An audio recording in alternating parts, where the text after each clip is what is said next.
नमस्कार, मैं हूं श्वेता झा और आप देख रहे हैं आज तक इस बुलेटिन में। सबसे पहले बात हम करेंगे उत्तर प्रदेश की, जहां पर 2022 के विधानसभा चुनाव के लिए सियासत तेज हो गई है। जी हां, सभी पार्टियां अपनी अपनी रणनीति तेज करने में जुट गई हैं। इसी कड़ी में बीजेपी भी पूरे जोर शोर से मंथन कर रही है। गृह मंत्री अमित शाह 2 दिनों के यूपी दौरे पर हैं, जहां वो अलग अलग जिलों में चुनावी रणनीति को लेकर पार्टी नेताओं और कार्यकर्ताओं के साथ मुलाकात कर रहे हैं। इसी कड़ी में शाह आज आजमगढ़ जा रहे हैं। उधर समाजवादी पार्टी अध्यक्ष अखिलेश यादव भी योगी के गढ़ गोरखपुर में आज अपना चुनावी अभियान चलाएंगे।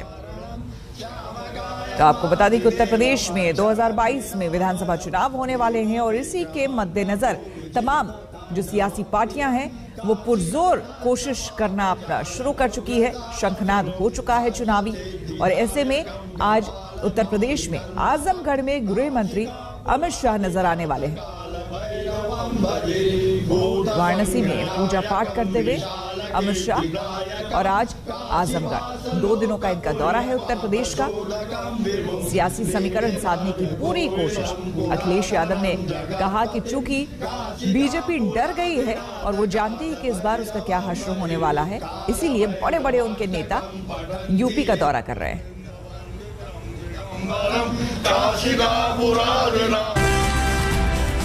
कहीं ना कहीं ये जो बैठक है वो कई मायनों में महत्वपूर्ण मानी जा रही है। 2022 में बीजेपी का मिशन जिस तरीके से 300 के पार है, उसे पूरा करने की दृष्टि से न सिर्फ ये बैठक महत्वपूर्ण लगती है, बल्कि पूर्वांचल में जिस तरीके से न सिर्फ बीजेपी और समाजवादी पार्टी के साथ साथ कांग्रेस भी सक्रिय नजर आती है, प्रधानमंत्री के संसदीय क्षेत्र में इस बैठक के जरिए कहीं ना कहीं उन तमाम चीजों को साधने की कवायद है। और 403 विधानसभा सीटों पर बीजेपी 2022 की चुनौती को रिकॉर्ड मत के साथ पार करने की रणनीति के साथ अमित शाह की नेतृत्व में इस बैठक को कर रही है। सीएम योगी की मौजूदगी में अमित शाह ने प्रदेश भर से आए पदाधिकारियों को जीत का मंत्र दिया और बताया कि कैसे जनता के बीच मोदी और योगी सरकार के काम को ले जाकर बीजेपी की बड़ी जीत की राह आसान बनाना है। 2014, 2017, 2019 में जीत का मंत्र देने वाले अमित शाह ने 2022 में 300 प्लस की रणनीति तय की। विधानसभा प्रभारियों को जिम्मेदारियों की बारीकी जानकारी दी। 2017 के विधानसभा चुनाव में वो अमित शाह की ही रणनीति थी जिसने यूपी में विरोधियों को चौंकाते हुए बीजेपी की जीत के सारे रिकॉर्ड तोड़ दिए। एक बार फिर अमित शाह उसी रणनीति के साथ यूपी के चुनावी मैदान में उतर आए हैं और एक एक बूथ पर बीजेपी को मजबूत करने के मिशन में लग गए हैं। कार्यकर्ता ही बनना प्रमुख है, चाहे कितना ही बड़ा नेता है, प्रदेश का हो, क्षेत्र का हो या राष्ट्र का हो, उसको अपना 60 वोट का काम करना ही है। 60 वोटर के पास जाना है, यानी कि 12-15 घर पर उसको जाना है और 12-15 घर का वोट जब वो पका लेगा तो निश्चित सुनिश्चित जीत हमारी होगी। अमित शाह के मिशन यूपी का सबसे पहला टारगेट पूर्वांचल है, जहां पिछले चुनाव में बीजेपी ने शानदार प्रदर्शन किया है। पार्टी को भरोसा है कि अगर पूर्वांचल में एक बार फिर बीजेपी की लहर रहती है तो बीजेपी को दोबारा सत्ता में आना तय है। पूर्वांचल के वाराणसी में पहुंचकर गृह मंत्री अमित शाह ने कार्यकर्ताओं और विधानसभा प्रभारियों को जीत का मंत्र दिया। बूथ को मजबूत करना, इसके साथ ही साथ पम्मा प्रमुख की भूमिका और सरकार के कामों को जनता तक ले जा करके ही 2022 की चुनौती को पार किया जा सकता है। साफ है कि 2022 का चुनाव बीजेपी की साख का सवाल है। यही कारण है कि पदाधिकारियों की इस बैठक में साफ तौर पर अमित शाह ने बूथ को मजबूत करते हुए रणनीति के साथ 2022 की लड़ाई को जीतने का संदेश दिया है। उधर विरोधी पार्टियां भी पूर्वांचल के सहारे यूपी में बदलाव की उम्मीद पाले बैठी हैं। अखिलेश बार बार पूर्वांचल का दौरा कर रहे हैं और आज योगी के गढ़ गोरखपुर से वो अपनी रथ यात्रा आगे बढ़ाएंगे। अमित शाह के यूपी दौरे के बीच समाजवादी पार्टी के नेता दावा कर रहे हैं कि यूपी की जनता ने परिवर्तन का मन बना लिया है। महंगाई है, बेरोजगारी है, और तब जब देश के प्रधानमंत्री यूपी से हैं, देश के राष्ट्रपति यूपी से हैं, देश के रक्षा मंत्री यूपी से हैं, सबसे ज्यादा लोकसभा जीते, सबसे ज्यादा विधानसभा जीते, और जनता क्या दे सकती थी? तो लोकतंत्र में जब इतना सम्मान दिया है भारतीय जनता पार्टी को, तो इस बार वही जनता सवाल करेगी और इनका सफाया भी करेगी। वहीं प्रियंका गांधी को भी यूपी में कांग्रेस की जमीन मजबूत करने की उम्मीद पूर्वांचल से है। यही वजह है कि चुनावी माहौल बढ़ने के साथ ही प्रियंका पीएम मोदी के संसदीय क्षेत्र वाराणसी और गोरखपुर में अपनी सभाएं कर चुकी हैं। साफ है कि सत्ता पाने के लिए पूर्वांचल पर हर सियासी पार्टियों की नजर है, क्योंकि माना जा रहा है कि जो पूर्वांचल में जीत हासिल करेगा, यूपी में उसकी जीत होगी। वाराणसी से रोशन जायसवाल के साथ अभिषेक मिश्रा, आज तक। जिन्ना का जिन्न आपको बता दे अब बिहार तक पहुंच गया है। जी हां, वहां सरकार के साथी ही आमने सामने आ गए हैं। नीतीश के एमएलसी ने जिन्ना को बड़ा स्वतंत्रता सेनानी बताया, तो बीजेपी ने यह कहने में देर नहीं लगाई कि जिन्ना को चाहने वाले पाकिस्तान चले जाएं। राष्ट्रपिता महात्मा गांधी, जवाहरलाल नेहरू, जिन्ना एक ही संस्था में पढ़ करके बैरिस्टर बन करके आए थे। एक ही जगह पर पढ़ाई लिखाई की उन्होंने, वो बैरिस्टर बनी, उन्होंने आजादी दिलाई। देश के पहले प्रधानमंत्री जिन्ना को बना दिया गया होता तो भारत का बंटवारा ही नहीं होता। यही जिन्नावादी हैं जो राम भक्तों पर गोली चलाते हैं। उत्तर प्रदेश के चुनाव में जिन्ना कहां से आ गए, ये जिन कहां से पैदा हो गया, उनको नहीं मालूम। चुनावी मौसम में जिन्ना का जिन्न यूपी होते हुए अब बिहार तक जा पहुंचा है। यूपी में जिन्ना को लेकर समाजवादी पार्टी और बीजेपी आमने सामने है, लेकिन बिहार में जिन्ना के जिन्न को लेकर बीजेपी अपनी सहयोगी पार्टी से ही उलझ गई है। मोहम्मद अली जिन्ना संयुक्त भारत के लिए जो आजादी का मूवमेंट चला, उसके बड़े फ्रीडम फाइटर। जिन्ना के पसंद करने वाले लोगों के लिए खुला ऑफर है कि आप पाकिस्तान में जाकर प्रवास करें। बिहार में जेडीयू एमएलसी खालिद अनवर ने अखिलेश की तरह ही जिन्ना की तारीफ कर दी है। उन्होंने दोहराया है कि जिन्ना एक बड़े स्वतंत्रता सेनानी थे। कायदे आजम मोहम्मद अली जिन्ना संयुक्त भारत के लिए जो आज़ादी का मूवमेंट चला, उसके बड़े फ्रीडम फाइटर थे। पहली कतार के फ्रीडम फाइटर थे। उन्होंने एक बड़े समूह को लीड किया और एक बड़ी जमात के वो लीडर थे, और उन्होंने बड़ी मेहनत की देश की आज़ादी के लिए। इसमें किसी को शक और शुबा नहीं बना। बिहार में जेडीयू और बीजेपी सत्ता में साथ साथ हैं, लेकिन जैसे ही बात जिन्ना की उठी, बीजेपी खुलकर मैदान में आ गई। बीजेपी नेता सम्राट चौधरी ने कह दिया कि जिन्हें जिन्ना पसंद है वो पाकिस्तान चले जाएं। भारत में रहना है तो भारत माता की जय कहना होगा। महात्मा गांधी अमर रहें बोलना होगा। आज भी कोई यदि जिन्ना को पसंद कर रहा है तो उनके लिए पाकिस्तान का दरवाजा खुला हुआ है। यदि वो चाहते हैं कि जिन्ना ने ही सब कुछ किया है तो वो पाकिस्तान में जाकर रहे, उनका स्वागत वहीं हो सकता है। हिंदुस्तान में रहने के लिए भारत माता की जय और महात्मा गांधी की जय करना पड़ेगा। जिन्ना पर यूपी की सियासत गरमाई हुई है। अखिलेश ने सियासी बोतल खोलकर जिन्ना के जिन्न को बाहर निकाला। अब ये चुनावी राज्य यूपी में कूंदफान तो कर ही रहा है, पड़ोसी सूबे बिहार को भी अपने चपेट में ले लिया है।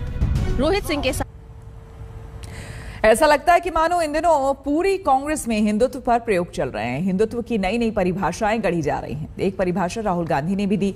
राहुल गांधी ने कांग्रेस संगठन के एक ट्रेनिंग प्रोग्राम में पार्टी कार्यकर्ताओं को हिंदू धर्म और हिंदुत्व का फर्क समझाया, और लगे हाथ सलमान खुर्शीद की किताब में हिंदुत्व की जो परिभाषा दी गई है उसके संदर्भ सहित व्याख्या भी कर दी। बीजेपी हिंदुत्व की बात करती है।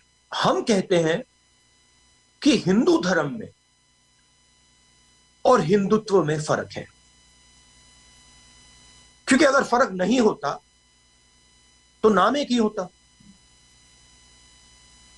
हिंदुत्व को हिंदू या हिंदू की जरूरत नहीं होती या हिंदुत्व की जरूरत नहीं होती। सिंपल सी लॉजिक है, अगर आप हिंदू हो तो हिंदुत्व की क्या जरूरत, ये नए नाम की क्या जरूरत। यही बात तो राहुल गांधी को अपने नेता सलमान खुर्शीद को समझानी चाहिए थी कि हिंदुत्व और बोको हराम जैसे आतंकी संगठनों में इतना ज्यादा फर्क है कि दोनों की तुलना तक नहीं की जा सकती। लेकिन राहुल गांधी तो खुर्शीद के हिंदुत्व विरोधी विचारों को जस्टिफाई करने की कोशिश कर रहे थे। Is Hinduism about beating a Sikh or a Muslim? Hindutva, of course, is. But is Hinduism about killing a cloud? In which book is this written? I have not seen it. I have read the Upanishads. I have not seen it. Where is it written that you should kill an innocent man? I am unable to find this in Hindu scripture, in Islamic scripture, in Sikh scripture. I can see it in Hindutva. लग रहा था कि राहुल गांधी सलमान खुर्शीद की किताब के chapter का रट्टा मार कर आए थे, जिसमें हिंदुत्व की विचारधारा को आतंकी विचारधारा के बराबर बता दिया गया है। तो क्या राहुल गांधी ये कहना चाह रहे हैं कि हिंदुत्व का मतलब अल्पसंख्यकों के खिलाफ हिंसा करना है? तो क्या राहुल गांधी ये कहना चाह रहे हैं कि हत्या और मॉब लिंचिंग जैसी घटनाओं के लिए हिंदुत्व जिम्मेदार है? तो क्या राहुल गांधी ये कहना चाह रहे हैं कि हिंदुत्व एक कट्टरपंथी सोच है? राहुल गांधी चाहे जो मर्जी कहना चाह रहे हो, लेकिन उनके विचार बता रहे हैं कि हिंदुत्व पर कांग्रेस आलाकमान की विचारधारा भी खुर्शीद के विचारों से अलग नहीं है। राहुल गांधी जी ने उपनिषद पढ़े हैं। राहुल जी इस प्रेस कॉन्फ्रेंस के बाद छंदोग्य उपनिषद ऐसा नाम तक उच्चारित करके दिखा दीजिएगा। उपनिषद पढ़ा है आपने? हिंदुस्तान का कॉन्स्टिट्यूशन पढ़ लिया हो तो वही काफी है। हिंदुस्तान के कॉन्स्टिट्यूशन में, संविधान में यह प्रयोजन ही नहीं है कि हम वैमनस्यता फैलाएं। आपने आज जिस प्रकार से हिंदू धर्म और हिंदुइज्म के खिलाफ बोला है, this is against the basic tenants of Indian constitution. वैसे बीजेपी को छोड़िए, हिंदुत्व पर राहुल गांधी के विचार सुप्रीम कोर्ट से भी मेल नहीं खाते, जिसमें हिंदुत्व को भारतीय लोगों की जीवन शैली कहा गया था। हिंदुत्व को सिर्फ धर्म तक सीमित नहीं कहा जा सकता। हिंदुत्व को भारत के लोगों की प्रकृति और संस्कृति से जुड़े व्यवहार के संदर्भ में समझा जाना चाहिए। सुप्रीम कोर्ट ने भी हिंदू और हिंदुत्व में भेद किया है, लेकिन राहुल गांधी ने यह भेद समझाने के लिए जो उदाहरण दिए हैं वो खुद विवादित है। हिंदू और हिंदुत्व के अंतर को स्पष्ट करने के लिए भी उन्हें चीन के नेताओं से मदद लेनी पड़ी है। एक बार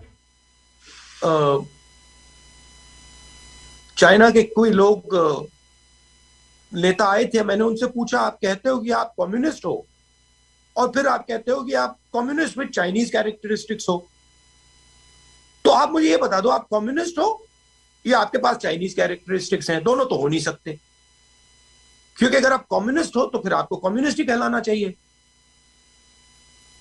तो मुस्कुराने लगे। चीन के नेताओं ने तो राहुल गांधी के सवाल को हंसकर टाल दिया, लेकिन हिंदुत्व को हिंसक सोच बताने वाले राहुल के बयान को बीजेपी बिल्कुल भी टालने के मूड में नहीं है, बल्कि वो तो राहुल गांधी के इन विचारों का ही इंतजार कर रही थी। तो ये इनके निजी वक्तव्य नहीं होते, ये कोई स्टैंड अलोन वक्तव्य नहीं होता है। दरअसल ये संयोग नहीं, ये प्रयोग है। और जो प्रयोगशाला के सबसे बड़े नेता हैं, प्रयोगशाला के मुख्य अध्यापक हैं, वो खुद गांधी परिवार के राहुल गांधी हैं। राहुल गांधी का हिंदुत्व ज्ञान उबाल मार रहा था, जिसकी वर्षा वो कांग्रेस कार्यकर्ताओं पर कर रहे थे। वो कांग्रेसी कार्यकर्ताओं को समझा रहे थे कि कांग्रेस की विचारधारा का सामना बीजेपी की हिंदुत्ववादी विचारधारा से है, लेकिन कांग्रेस की विचारधारा है क्या, ये भी उन्हें अपने कार्यकर्ताओं को समझाना पड़ रहा था। हिंदुस्तान में दो विचारधाराएं हैं, एक कांग्रेस पार्टी की विचारधारा और एक आरएसएस की विचारधारा। आज के हिंदुस्तान में बीजेपी आरएसएस ने नफरत फैला दिया है और कांग्रेस की विचारधारा जो जोड़ने की, भाईचारे की, प्यार की विचारधारा है, 2014 से पहले विचारधारा की जो लड़ाई थी फोकस्ड नहीं थी। आज के हिंदुस्तान में विचारधारा की लड़ाई सबसे जरूरी लड़ाई हो गई है। अब समय आ गया है कि हमने अपनी विचारधारा को अपने संगठन में गहरा करना है। राहुल गांधी के विचारों को कांग्रेसी कार्यकर्ता कितना समझे कितना नहीं, ये कहना मुश्किल है, लेकिन हिंदुत्व पर कांग्रेस की विचारधारा पर बड़ा कंफ्यूजन है। राहुल और प्रियंका दोनों मंदिरों में पूजा अर्चना करके सॉफ्ट हिंदुत्व की राजनीति करते हैं, तो क्यों करते हैं? या देवी सर्वभूतेषु शक्तिरूपेण संस्थिता नमस्तस्यै नमस्तस्यै नमस्तस्यै नमो नमः। राहुल और प्रियंका रैलियों में मंत्रोच्चार करके हिंदुत्व की राजनीति करते हैं, तो क्यों करते हैं? अगर राहुल गांधी और कांग्रेस को हिंदुत्व से इतनी चिढ़ है तो वो हिंदुत्व की राजनीति करने से बाज क्यों नहीं आते? हम रुकेंगे यहाँ पर एक छोटे से ब्रेक के लिए। बने रहे हमारे साथ, देखते रहिए आज तक।